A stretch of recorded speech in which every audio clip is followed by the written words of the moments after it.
Welcome to the $1 Million Deals YouTube channel. Our mission is to help you unlock your untapped potential and elevate your sales career to new heights. We're passionate about humanizing sales, fostering genuine connections, and empowering you to sell more and earn your true worth. Our channel offers expert insights, real-world experiences, and actionable advice on all aspects of B2B enterprise sales, including prospecting, negotiation, account management, and personal development. Join our community of sales professionals committed to continuous growth, collaboration, and achieving extraordinary success. Together, let's redefine the world of B2B enterprise sales, break through your barriers, and create a fulfilling career that aligns with your values and aspirations. Welcome to today's videos. We're going to be talking about 7 things to avoid if you want to do multi-million-dollar deals. Before we get into this video, I want to let you know that I have done over $40 million in B2B sales, and my teams have led another $40 million in sales. So that's collectively over $80 million in sales that I've helped contribute to. And in this video, I'm going to break down the 7 things that you absolutely unequivocally have to avoid if you want to be hyper successful in B2B enterprise sales. Now, at the end of this video, I'm going to give you one bonus one, which isn't part of the agenda, but I think it's really important for you to understand. All right, let's dive right in. Number 1, avoid generic sales pitches. I can't tell you how many times I've interviewed sales reps and seen them and coached them in front of customers, and they'll just go through all the features and benefits, and they'll spend 80% of the conversation talking. That is a bad way to engage your customers. Customers don't trust you unless they're engaged by you first. So firstly, we have to engage our customers. We have to understand what they need, what they desire, their challenges, their pain points, the things that are going to hold them back in their careers, the things that are going to hold them back in building their organization and achieving their own goals. And so if we go into a sales conversation and all we do is list our features and benefits and talk about all the things, then unfortunately that customer's not going to trust us. They're going to zone out, they're not going to listen to you, and they're going to be thinking to themselves, how long until I can get off this phone call, because I never want to talk to this person again.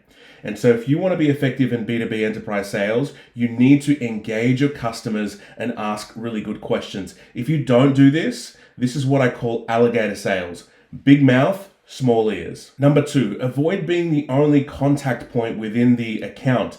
You need to bring in SMEs, as many SMEs as you can possibly find that are around you, that you can leverage their expertise and their skill. Because let's face it, you're never going to be the pinnacle of SME, subject matter expert, in the particular field that you're selling. You need to have a good level of understanding. You need to be able to grasp the concepts. You need to understand how that turns into business value. But during your negotiation, I guarantee there's going to be a point in that negotiation where the customer is going to have to do a level of technical due diligence.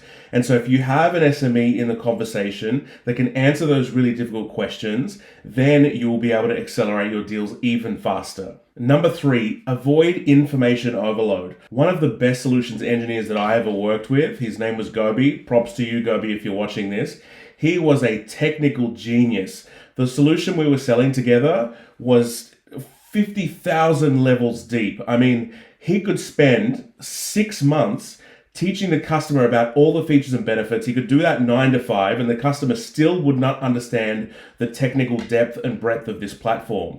Now, Gobi had this incredible ability to only tell the customer what they needed, to not need to get to a level of technical depth to explain absolutely everything to the customer. And I asked Gobi one day, I said to him, Gobi, when we talk between us, you're a technical whiz. Your ability to explain concepts helps me understand our product so much, but you don't do that with our customers. Why don't you do that? And he said to me, Oscar, if I get into technical depth with the customer, I might actually be unselling the deal. And so what I need to do is help the customer understand it at a shallow level and take the customer where they want to go. If they want to get into a deeper level of technical depth, then I'll do that with them. However, I'll avoid trying to get too deep too fast, because then I'll just undo the deal. And what I learned through that process is that the more you tell your customer, the higher likelihood that that customer is going to abandon that deal.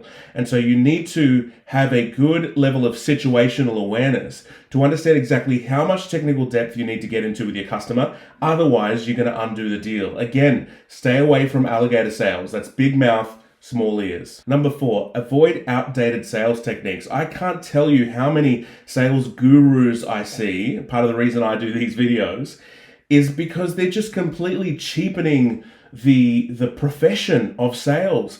This isn't about manipulation and coercing your customers and pressuring your customers to do business. No, we have to approach it from a place of empathy, and we have to be able to humanize sales. That is our mission and mantra, is to humanize sales. And so we need to be in a position with our customers that we ascend to be trusted advisors. And unless we can ascend to be trusted advisors, then you just need to keep your mouth shut, because anything you say will completely be disregarded by our clients, and they're not going to want to listen to you anymore. You're going to completely destroy your trust and credibility. So don't use these outdated sales techniques to manipulate, coerce, use psychological coercion with your customers, because it just doesn't work. Your B2B enterprise buyers are much smarter than that. They've been buying for years. They've spent so much money on these solutions, and they've come across Muppets like you every single day of their lives. And so if we want to stand apart and be different, you can't be a Muppet. And one of my mentors said, this customer does not suffer fools gladly. So if you go into a customer meeting, you're talking too much, you're using outdated sales techniques, the customers just aren't going to suffer the conversation. Number 5, avoid rushing your prospects. I've lost deals as a result of trying to pressure my customers too much. I was trying to understand the mechanics of the deal and when the decisions were being made, and that's all good sales practice to do. But you also have to have the situational awareness that when your customers don't want to reveal too much information, you need to be sensitive towards that with your customers. And you might need to approach the conversation in a different way. You might need to say, excuse me, I have a couple of other things that I think might help us both face the right direction. Do you mind if we just catch up offline one-on-one and talk about these things for 5 minutes? Doing it that way can ensure that you're not adding too much pressure to the client, you're being respectful of their boundaries, and you're not being a pushy, sleazy salesperson. You've got to avoid that at all costs. Number 6, I can't tell you how many salespeople I see fail because they lock themselves into one relationship. And remember, we're not talking about decision makers anymore. In this new world of sales, we're talking about decision stakeholders and decision committees. And so if you lock yourself into one particular part of the business, you're destined to fail, because people move around, people get promotions, they go to other organizations to continue to elevate their career. So if you stay boxed in one particular silo within your customer account, then you're destined to fail. Sometimes you need to take the risk and go outside of those bounds. You might need to go to management, you might need to go to the executive leadership team so that you can continue to evolve and unfold that deal. One time with one of my customers, I make a discipline that very early on, if I get given an account or I'm trying to land an account, I will go to the executive first. Because there was one time when my customer, we sat across the boardroom from me, and he said, he was red in the face. He was so angry. He said, I'm so frustrated with you, Oscar, that you went to my boss and you had a conversation without letting me know. And I said to him, hey, I just want to let you know here, my role here is to work across the organization. So yes, I did meet with your boss. I really apologize. I didn't know I was supposed to tell you. However, I am meeting with your boss's boss, which was the chief risk officer, next week. So that we can avoid this situation again, would you just like me to let you know when I'm going to meet someone in the executive team or in the management team? Because that is part of my role and what I need to continue to do.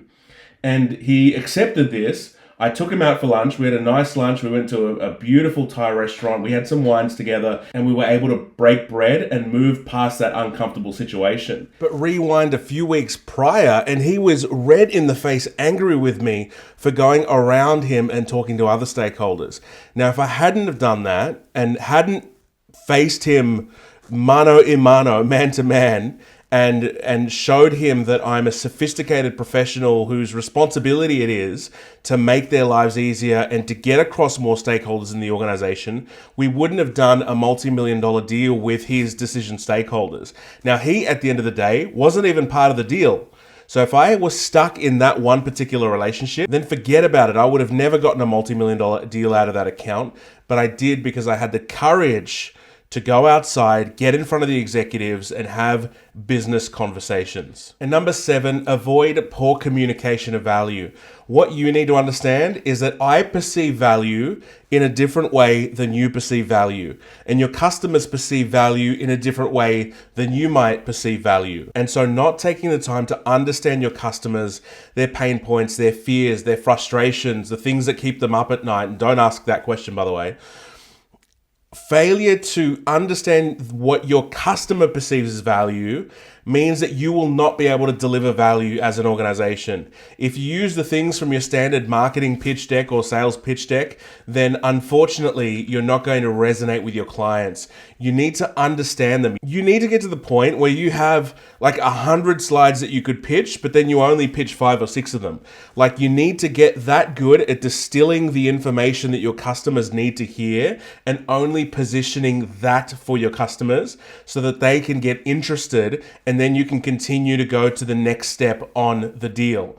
We need to be in the business of asking incredible questions, understanding the customer's value so that we can position our services in a way that the customer receives that value. Otherwise, they're just moot points. Nobody cares. Nobody wants to listen. Nobody wants to hear your value proposition. They want to hear what's in it for them. And so the bonus one to avoid if you want to make a lot of money in B2B enterprise sales and do multi-million-dollar deals is don't spend all your money. The law of wealth is to reduce the amount that it costs you to live, then maximize earnings, then you can increase earnings. And so what you need to do if you're in B2B enterprise sales is stop wasting so much money.